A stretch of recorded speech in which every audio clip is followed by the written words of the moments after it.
오늘 함께 나눌 말씀의 제목은 믿음이 커지면 기적을 봅니다. 다 같이 함께 따라할까요? 믿음이 커지면 기적을 봅니다. 지난 주 중에 제 딸아이한테서 한밤중에 카톡이 왔어요. 밤 12시에 카톡이 왔어요. 근데 어떤 내용인가 봤더니 이런 내용이었습니다. 아빠가 할아버지보다 더 큰 믿음의 사람이 되어줘요. 그렇게 해달라고 기도했어. 아빠가 할아버지보다 더 작은 믿음의 사람이 되어서는 안 되잖아. 할아버지가 우리 가정의 역대 가장 큰 믿음을 가진 분이 되면 안 되지.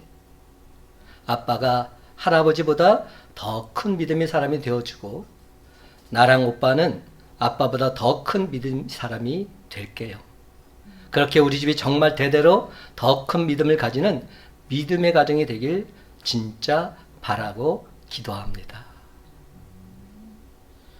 사랑하는 성도 여러분, 오늘은 큰빛 광성교회 창립 16전이 되는 기쁘고 복된 날입니다. 우리 교회를 세워주시고 지금까지 인도해 주신 하나님 아버지께 진심으로 감사를 드립니다. 하나님의 전적인 은혜로 우리 교회가 지나온 시간보다 앞으로가 더 건강한 주님의 교회로 든든히 세워지게 될 줄로 믿습니다. 그래서 이 기쁘고 복된 날에 떠오르는 사자성어가 하나 있습니다. 그것은 바로 청출어람이라는 말입니다. 제가 주보에도 실었어요.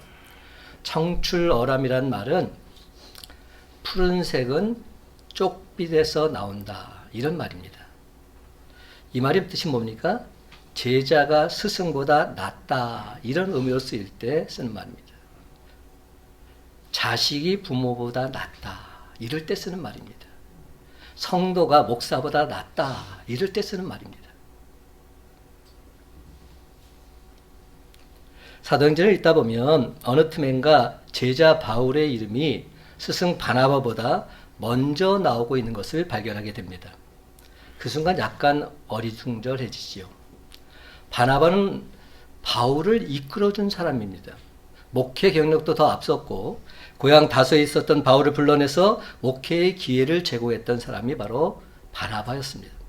하지만 성령님께서는 어느 순간 바나바보다 바울의 이름을 앞서게 하셨습니다. 진정한 스승은 제자가 자기를 넘어서는 것을 즐거워합니다. 부모는 자녀가 잘 되기를 누구보다 바랍니다. 바나바는 바울이 잘 되는 것을 질투하거나 시기하기보다는 함께 기뻐했고 즐거워했습니다. 앞만 보고 열심히 뛰고 있는 사람은 자신을 돌아보기가 참 어렵습니다.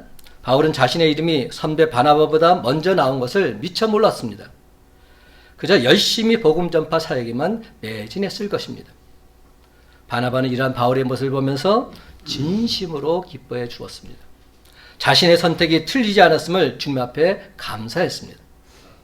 저는 오늘 말씀을 준비하면서 우리 성도들 한 사람 한 사람이 저 이대성 목사보다 더 나은 믿음의 사람이 되게 해달라고 간절히 기도하는 시간을 가졌습니다. 여러분도 다른 사람을 더 존귀하게 여길 수 있게 해달라고 기도하시기 바랍니다. 슬며시 성령님께서 내 뒤에 온 사람을 나보다 더 높여주신다 할지라도 질투하거나 화내기보다는 바나바처럼 넉넉한 마음으로 수용할 수 있게 해달라고 기도하시기 바랍니다. 지금부터 열심히 기도하고 애쓰다 보면 하나님께서 정말로 그런 복을 우리 모두에게 부어주시리라 믿습니다. 나를 개발하고 성장시키는 것도 물론 복이지만 다른 사람을 나보다 높이고 키워주는 것은 더 귀하고 더 복된 일인 줄 믿습니다. 사랑하는 성도 여러분, 금빛 강속교회가 세워진 이 기쁘고 복된 날에 참 스승이신 예수 그리스도를 통해서 건강한 주의 제자들로 든든히 세워지는 저와 여러분이 다 되시기를 예수님의 이름으로 간절히 축원합니다.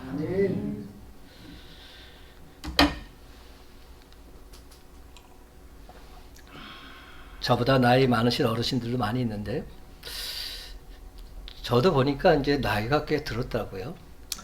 요즘 제가 나이를 들면서 스스로 할 수 있는 것이 많지 않다는 것을 절실하게 느끼며 살고 있습니다. 말도 내 마음대로 할 수 있을 것 같지만 우리의 연약함 때문에 내 마음대로 표현하지 못하는 것이 너무나도 많습니다. 내 몸이지만 내 속에 있는 장기를 내 마음대로 할 수가 없습니다. 내 발이지만 내 발로 모든 것을 할 수 없습니다. 내가 가지고 있는 마음이지만 내 마음대로 할 수 없는 것을 느끼게 됩니다. 특별히 건강과 자식 문제는 더더욱이 내 마음대로 할 수 없는 것 같습니다. 오늘 성경에 자식 문제로 자신의 능력이 한계 앞에 몸부림치는 한 아버지의 모습이 나와 있습니다. 그렇습니다. 아들이 간질병에 걸린 아버지가 있었습니다. 갑자기 심한 경련을 아들이 일으킵니다. 땅에 엎드려 굴며 거품을 흘립니다. 이를 갑니다. 때로는 파리하게 질려 죽는 것 같습니다. 그런데 일반 간질병과는 좀 달랐습니다. 귀신이 들려서 때로는 불 속으로 뛰어 들어갑니다. 물 속으로 뛰어 들어갑니다. 하루 이틀이 아닙니다. 어릴 때부터입니다. 아이를 고치기 위해서 재산은 허비했을 것이고 가정에는 웃을 날이 없을 것입니다. 온 식구가 불안하고 고통스러운 삶을 늘 살아가야만 했을 것입니다. 여러분, 우리에게도 이런 문제들이 다가올 때가 있습니다. 혹여 자녀 문제로, 경제 문제로, 인간관계 문제로, 직장 문제로, 부부 문제로 웃음을 잃어버리고 근심에 쌓여있는 성도님이 계십니까? 그렇다면 여러분, 오늘 시간 우리에게 들려주신 하나님 말씀을 통해서 그 문제의 해답을 발견하시기 바랍니다. 그렇습니다. 여러분, 오직 믿음의 눈으로 하나님을 바라볼 때 그 문제가 하나님의 전적인 도우심으로 해결되는 기적을 체험하는 저와 여러분이 다 되시기를 예수님의 이름으로 간절히 축원합니다. 마가복음 9장에 소개된 어린아이는 어릴 때부터 벙어리 귀신이 들려 있었다고 성경은 말합니다. 원문에 보면 날 때부터라고 되어 있습니다. 우린 여기서 한평생 설명할 수 없는 불가사의한 고통의 문제 때문에 아파하고 괴로워하고 부끄러워하고 또 절망하는 한 인간의 실존 모습, 슬픈 인간의 모습을 보게 됩니다. 이 불쌍한 아이의 아버지는 자기의 사랑하는 아들을 어떻게 해서든지 고쳐보려고 온갖 수단과 방법을 다 강구해 보았을 것입니다. 그러나 아무런 소용이 없었습니다. 그러다가 어느 날 예수님과 그의 제자들의 소문을 듣게 됩니다. 예수님과 그의 제자들로 인해서 절뚝발이 발이 펴지게 되고 눈먼자가 보게 되는 등 수많은 사람들이 병고침을 받았다는 소문을 듣게 된 것입니다. 그래서 이 아이 아버지는 제자들 만나기만 하면 내 아들의 병도 고침을 받으려는 마지막 희망을 안고서 제자들에게 달려왔을 것입니다. 제자들 또한 그 아이를 고치기 위해서 여러 가지 방법을 시도했을 것입니다. 기도도 했을 것입니다. 기도하다가 안 되니까 소위 귀신을 쫓아내는 축사도 했을 것입니다. 나사렛 예수 이름을 명하노니 나가라 외쳤을 것입니다. 그러나 아무 방법도 통하지 않았습니다. 그 순간 제자들이 얼마나 당황했을까요? 바로 그때 예수님께서 이 무기력과 당황과 절망과 실패 현장을 보시고 이 아이를 고쳐주고 계십니다. 오늘 사건의 끝에는 제자들이 예수님께 매우 중요한 질문을 던지고 있습니다. 28절 이렇게 표현합니다. 집에 들어가심에 제자들이 조용히 묻자오되 우리는 어찌하여 능히 그 귀신을 쫓아내지 못하였나이까? 우리는 어찌하여 그 아이를 고칠 수 없었습니까? 우리는 어찌하여 아무런 것도 행할 수 없었습니까? 우리는 어찌하여 이 문제를 도무지 해결할 수 없었습니까? 어찌하여 why 주님께 묻습니다. 사랑하는 성도 여러분, 예수님 바로 오늘의 본문인 마가복음과 마태복음에 나타난 이 사건을 통해서 우리들에게 믿음에 대하여 말씀하고 계십니다. 오직 믿음만이 그 절망을 희망으로 바꿀 수 있다는 교훈을 우리에게 들려주고 계신 것입니다. 우리가 이 세상을 살아가면서 온갖 불가사의한 문제들 때문에 환난과 고통을 당할 수 있습니다. 하지만 오히려 그 환난과 고통의 문제들 때문에 기적을 체험할 수 있다는 사실을 분명히 말씀해주고 계신 것입니다. 그렇습니다. 우리 주님은 믿음만 있다면 이 세상의 그 어떤 절망과 부조리도 능히 이길 수 있음을 이 사건을 통해서 우리에게 보여주길 원하셨습니다. 그렇다면 여러분, 삶의 아픔과 고통과 부조리를 능히 이겨나갈 수 있는 믿음, 그 믿음은 과연 어떤 믿음일까요? 특별히 예수님께서 말씀하신 것을 세상에 전하기 위해 파송받은 각자의 삶의 현장에서 그 말씀을 가르쳐 지키게 하는 사명을 감당할 성도들, 그들이 간직할 믿음은 과연 어떤 믿음이 되어야 할까요? 첫째로 예수님에 대한 믿음, 예수님에 대한 믿음이 확실해야 합니다. 예수님에 대한 믿음. 아버지가 자기 불쌍한 아들을 데리고 찾아갔던 대상은 누구였습니까? 예수님의 제자들이었습니다. 요즘식으로 말하자면 이 아이를 끌어안고서 목사님 같은 교역자들을 찾아온 것입니다. 어쩌면 기독교 전문 상담가들이나 정신과 의사를 찾아왔다고도 볼 수 있습니다. 바로 그 사람들이 문제 해결의 실마리를 쥐고 있지는 않을까 하는 희망에서 그들에게 그 문제를 의논하고 도움을 요청했다는 말씀입니다. 그러나 결과적으로 그들은 아무런 도움도 줄 수 없었습니다. 혹시 다음과 같은 경험을 여러분 해보셨습니까? 어떤 문제 때문에 너무 고통스러워하고 있는 당신에게 누군가가 교회에 나가시면 됩니다. 믿음을 가지시면 됩니다. 이렇게 조언을 합니다. 그래서 소망을 갖고 교회에 나왔습니다. 기도도 했습니다. 간절히 매달리기도 했습니다. 목사님께 통사정도 해보았습니다. 심지어는 전문 상담가에게 도움을 요청하기도 했습니다. 그런데도 그 모든 것이 아무런 도움이 되지 않는 상황이 있을 수 있습니다. 그러나 여러분, 오해하지 마시기 바랍니다. 지금 교회 목사님을 비롯한 교역자들이나 먼저 믿은 신앙의 선배들이 아무런 도움이 될 수 없다고 그렇게 말하고 있는 것이 아닙니다. 단지 어떤 지책을 가진 사람을 찾아갔다는 그 사실만으로는 아무런 도움이 되지 않을 수도 있다는 얘기를 하고 있습니다. 이것이 오늘 본문의 상황입니다. 결국 목사는 뭘 하는 사람입니까? 그리고 먼저 믿은 신앙의 선배들도 뭘 하는 사람들이겠습니까? 아니, 다시 묻습니다. 우리는 이 세상에서 무엇 때문에 살아야 하는 존재들입니까? 우리는 끊임없이 예수 그리스도, 예수님을 전하고 그들을 예수 그리스도를 가르치는 사람들이 되어야 할 줄로 믿습니다. 목사나 먼저 믿은 자들이나 그리고 심지어 교회나 기도나 말씀이나 또한 신앙 상담 같은 것들은 모두가 다 일종의 표지판 역할을 하고 있는 것들입니다. 한번 이렇게 생각해 보세요. 표지판에 부산 이렇게 써 있다고 해서 그것 자체가 부산은 아닌 겁니다. 표지판에 부산 이렇게 써 있다는 얘기는 이쪽으로 가면 부산이 나온다는 겁니다. 그러니까 부산으로 가라는 말입니다. 그 방향대로 가라는 것을 지시하고 있을 뿐입니다. 그러므로 목사는 말씀과 기도로, 신앙의 선배들도 말씀과 기도로, 봉사와 헌신사역을 통해서, 또한 교회 안에서 이루어지는 신앙 상담이나 그 모든 것들을 통해서 결국에는 사람들을 예수님께로 나아가라는 표지판 역할을 하고 있는 것입니다. 예수님을 만나도록 돕고 있는 것입니다.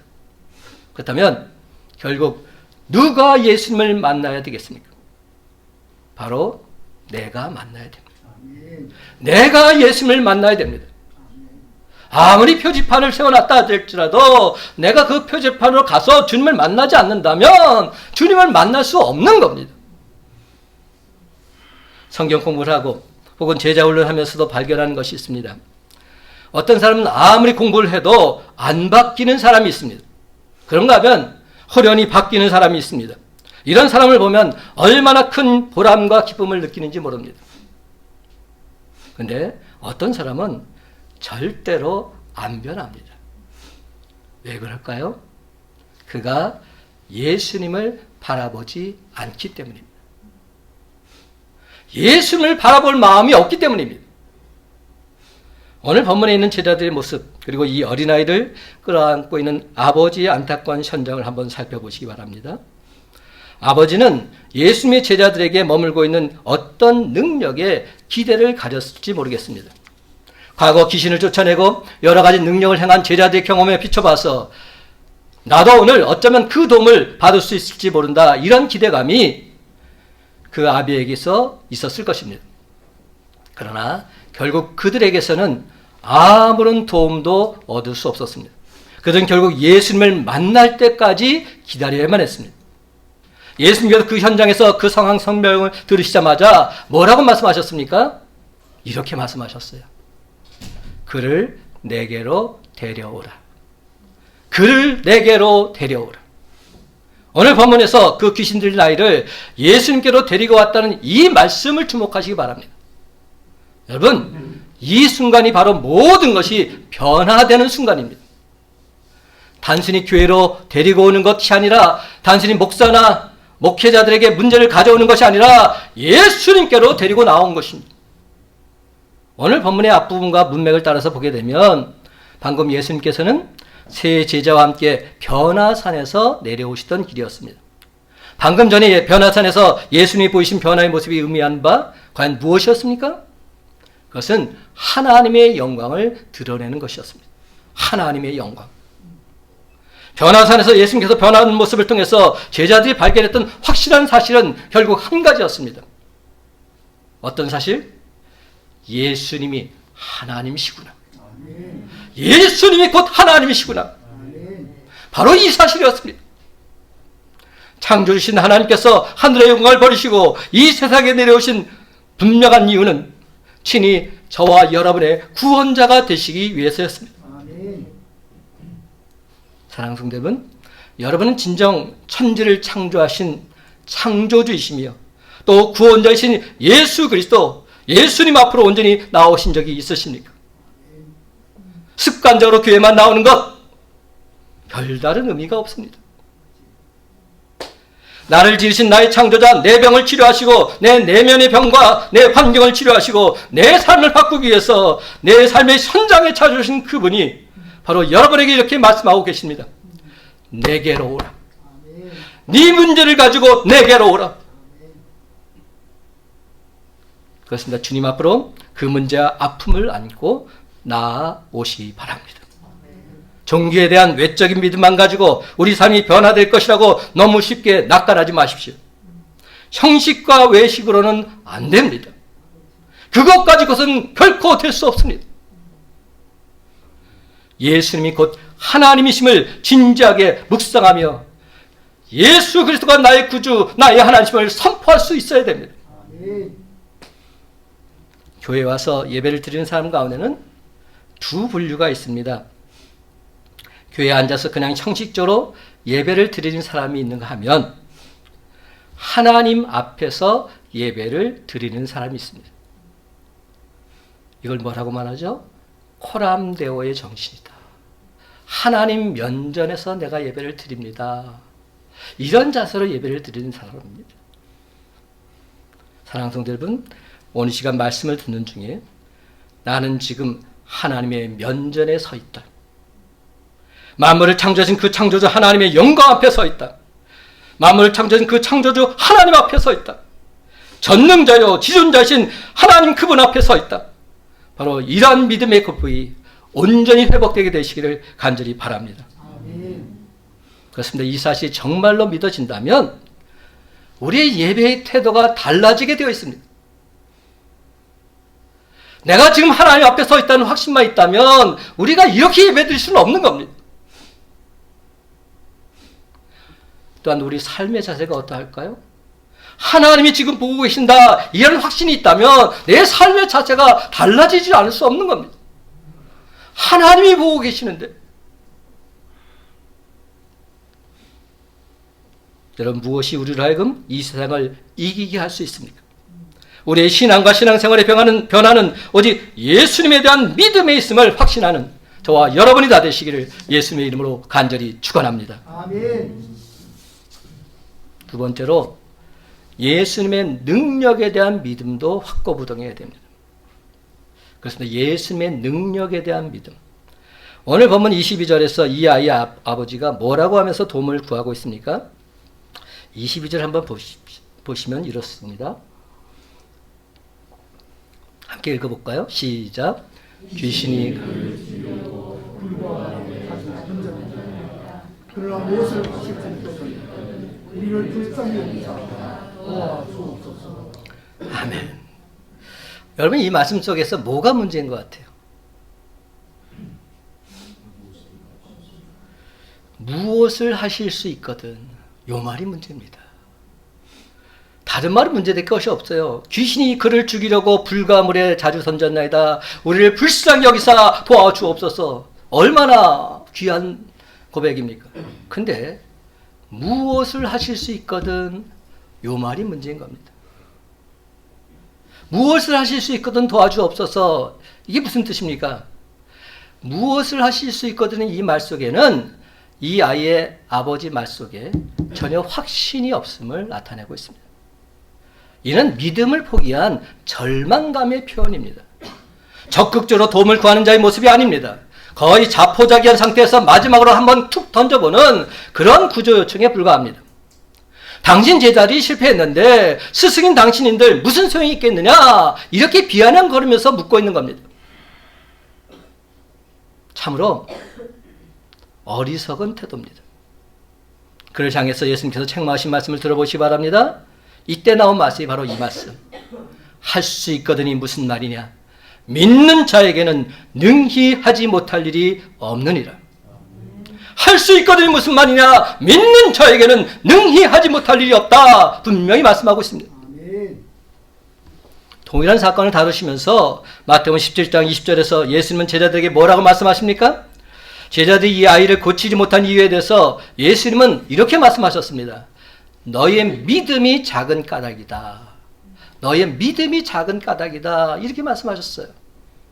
예수님께서는 그 아이의 아버지의 밑바탕에 결정적으로 믿음이 결핍되어 있다는 사실을 보셨던 겁니다. 할 수 있거든이 무슨 말이냐? 그러나 그럼에도 불구하고 제자들에게 말씀하실 때에는 너희에게 믿음이 없다 말씀하지 않으셨어요. 단지 믿음이 작다 이렇게 말씀하셨어요. 믿음이 참 작구나. 사랑하는 성도 여러분, 우리가 하나님을 온전히 신뢰하지 못할 때 그것은 하나님의 능력을 제한하는 것임을 알아야 합니다. 똑같이 하나님을 믿지만 가까스로 겨우 신뢰하는 사람이 있을 수 있고 또 풍성하고 넉넉하게 하나님을 신뢰하는 사람이 있을 수 있습니다. 여러분, 우리는 분명히 알아야 합니다. 믿음은 고정된 것이 아니라는 사실입니다. 믿음은 잘하는 것입니다. 믿음은 역동적인 것입니다. 믿음은 살아있는 것입니다. 그래야 진짜 믿음입니다. 정말로 여러분이 넉넉하고 풍성하게 또 절대적으로 하나님만을 온전히 믿고 신뢰하며 살고 계십니까? 혹여 신앙을 부인하고 있지는 않지만 그렇다고 해서 전폭적으로 하나님을 신뢰하는 것도 아닌 어정쩡한 상태에서 신앙생활하고 있지는 않으십니까?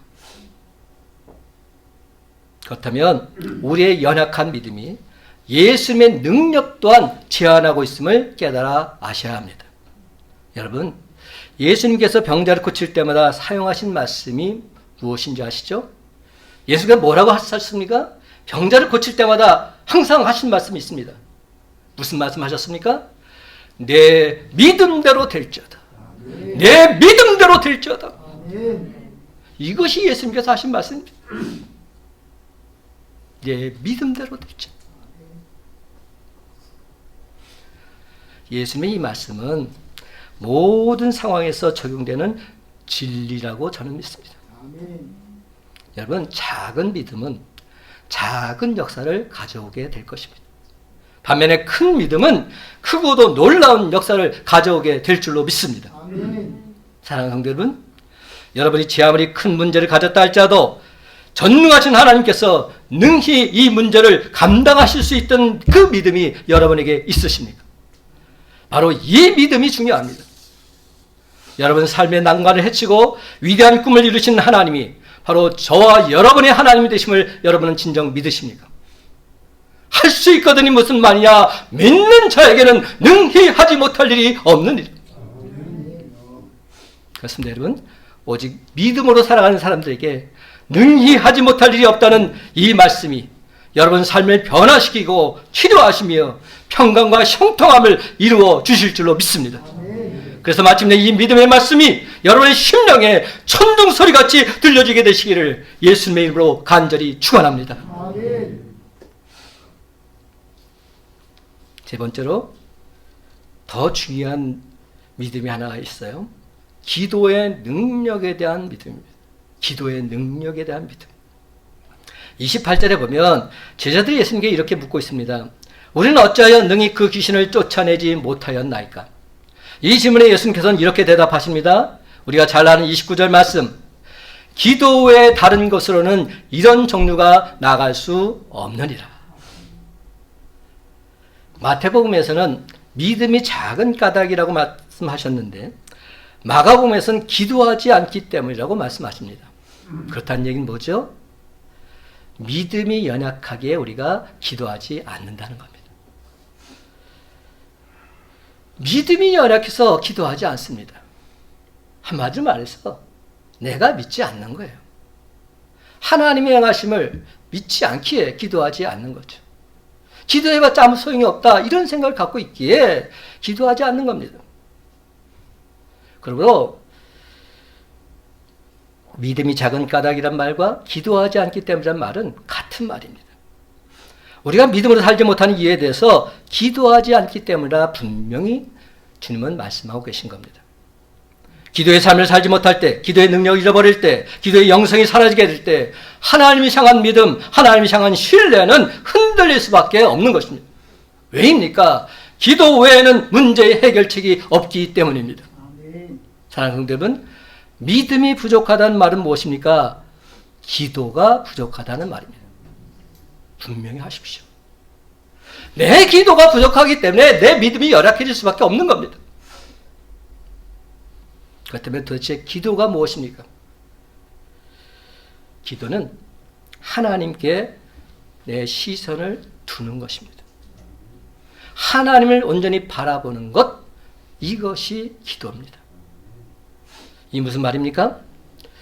기도는 내 뜻을 관철시키는 것이 아니라 하나님 뜻, 하나님 주권을 인정하는 것입니다. 그렇게 되려면 내 생각이 아닌 하나님 생각을 알아야 하지 않겠습니까?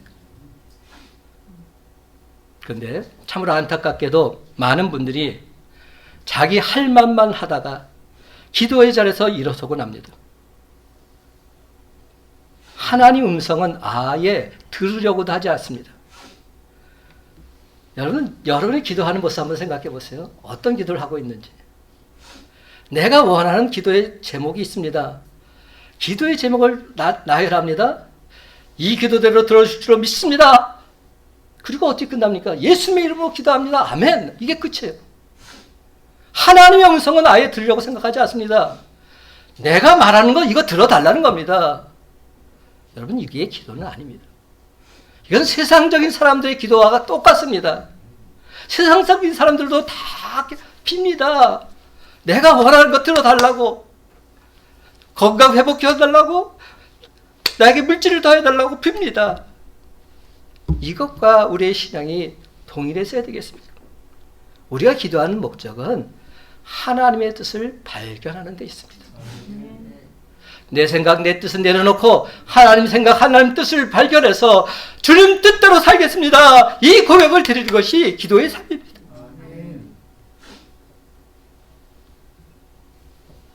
다시 한번 분명히 말씀드립니다. 하나님을 바라보는 것이, 하나님 뜻을 아는 것이 바로 기도 생활입니다. 여러분, 현실을 바라보면 바라볼수록 눈이 현실에 고정되어서 그 현실에서 헤어나지 못할 수 있습니다. 그러다 보면 현실의 문제가 점점 더 크게 보입니다. 나중엔 그 문제 외에는 아무것도 보지 못합니다. 그런데 전심으로 하나님께 기도드릴 때는 어떻습니까? 오직 하나님만을 바라보게 됩니다.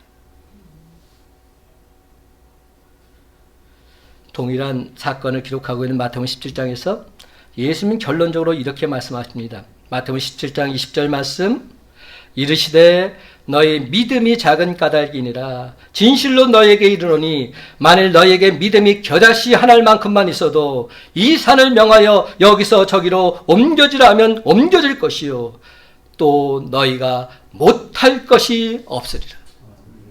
또 너희가 못할 것이 없다 분명히 말씀합니다. 이게 기도의 능력입니다. 사랑하는 성도 여러분, 오늘 우리에게 당면한 문제가 무엇입니까? 교육자들이 먼저 믿은 우리들이 이 세상에 나가서 외치고 전파될 진짜 복음이 무엇입니까? 우리 주님께서는 지금 병 고치는 얘기를 하고 계신 것이 아닙니다. 여러분, 비록 태산 같은 장애물들이 우리 삶에 다가온다 할지라도 그 장애물들을 좌지우지하시는 전능하신 하나님께 우리의 시선을 고정시키만 한다면 그 어떤 상황에도 해결될 수 있다는 축복의 말씀을 우리에게 주고 계신 것입니다. 여러분, 이 사악하고 부조리하며 불가능한 세대에서 승리하는 방법이 과연 무엇일까요? 끊임없이 우리를 좌절하게 하고 넘어지게 만드는 삶의 장애물들을 극복하고 일어서는 방법과 비결이 과연 무엇일까요? 그것은 바로 오직 믿음뿐임을 다시 한번 분명히 기억하는 저와 여러분이 다 되시길 간절히 소망합니다. 아멘. 이 믿음은 단순한 믿음이 아니라 하나님이신 예수님에 대한 절대 믿음입니다. 그리고 그분의 전능자로서의 능력을 온전히 신뢰하는 믿음입니다. 아멘. 그러므로 이제는 주님을 향해서 여러분의 기도의 입술이 활짝 열려지게 되시기를 바랍니다. 영광이 주님을 바라보는 영광의 눈이 온전히 떠지시기 바랍니다. 아멘. 여러분의 삶 속에 개입하시는 전능하신 주님의 손길을 느끼면서 주님을 찬양하며 경배하며 살아가는 우리의 모습이 되기를 간절히 소망합니다. 아멘. 그래서 저와 여러분 삶 속에서 진정 주님이 베풀어 주신 기적과 위대한 축복을 날마다 체험함으로 여러분이 만난 바로 그 주님을 온 세상에 힘써 전파하는 예수 증인들이 다 되시기를 간절히 바랍니다. 아멘. 스펄전 목사님은 이런 말씀을 하셨어요. 하나님 약속의 말씀을 골동품처럼 생각하지 말라. 하나님 약속의 말씀을 골동품처럼 생각하지 말라는 겁니다. 무슨 말입니까? 하나님 말씀을 들었다면 그 말씀을 삶 속에 적용하라는 겁니다. 그 말씀대로 살라는 겁니다. 아멘. 그렇습니다. 입으로 선포하고 삶에 구체적으로 적용하고 주님의 말씀을 함께 나누고 그 말씀을 가르치며 나아가시기 바랍니다. 아멘. 그러면 여러분의 믿음은 저절로 커지게 될 줄로 믿습니다. 아멘. 사랑하는 성도 여러분, 여러분의 모든 의심 다 버리시기 바랍니다. 여러분의 믿음을 포기하게 만드는 그 모든 것들 다 내려놓으시기 바랍니다. 그 대신에 여러분의 기도의 능력, 여러분의 말씀의 능력을 업그레이드 시키시기 바랍니다. 오늘 우리에게 주신 마가복음 9장 23절, 24절 말씀 다 같이 한 목소리로 있습니다. 예수께서 이르시되, 시작.